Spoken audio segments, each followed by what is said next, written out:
I'm Corryn with the American Ag Network. A new study released by Iowa Corn and the Iowa Renewable Fuels Association emphasizes the importance of new market access for corn growers in Iowa. Specifically, the passage of year round E-15 legislation, which is being discussed in Congress this week. Here's a snippet of my interview with Executive Director of Iowa Renewable Fuels Association, Monte. Yeah, we've seen trouble building for the last few years as, what do farmers do? They're productive, right? And the productivity's gone up, the yield has gone up, and demand was not going up at the same rate. And so, we started worrying about this. Unfortunately, in the last, 12 to 18 months, we've seen the chickens come home to roost, corn prices are down, bankruptcies are up, input costs are up, prices are down. It's not a good situation. So, yeah, this morning I was talking about I really think we are in a crisis now, but I would say it's a small C crisis. But I came of age on a farm during the farm crisis where the F and the C were capitalized, and I do not want to go back through that. And so we did.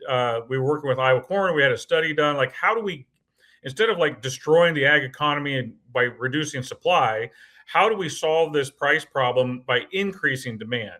And first and foremost, step one was we need to get year-round E-15 approved in Congress, and we need it approved today.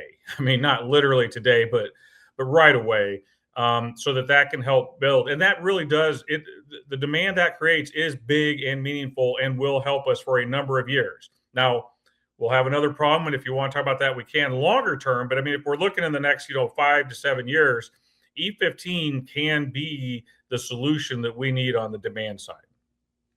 And I earlier this morning, actually, you said it's one of the single most important ag policies that we're facing this decade, and that it's really now or never. Can you expand on that?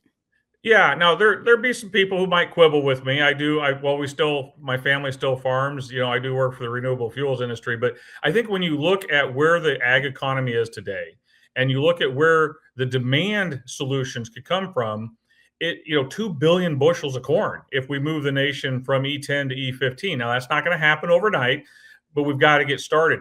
That is more meaningful to me than a $15 billion aid package that's a one and done, and now we're still right back in the same frying pan that we were in. So I really think that looking back 5 years, looking forward 5 years, getting E15 moving is probably the single most important thing we can do for agriculture in that decade.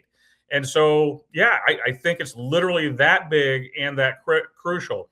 Now, timing wise, it's important for two reasons. Number one, we're in a problem, right? I mean, we can't wait 2 years to have the solution start to kick in. And so we need to get E15 going right now. And secondly, it will take time. So, and then secondly, right now is our time to get it through Congress. As we're recording this, there are meetings going on in Washington, D.C. With our champions demanding that they put this in the spending bills that have to be gotten passed by the end of January. Without getting too much in the weeds, unless you want to, there are these packages moving right now. There are no other legislative bills that we can attach this to for the rest of the year. That might sound crazy, but the way Congress works and what we can do and not do, we're done. Then there's an election.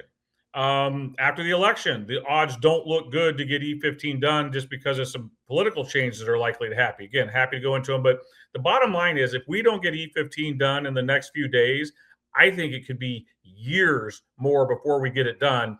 And then we're going to see that crisis go from a small C to a capital C. And we need to avoid that.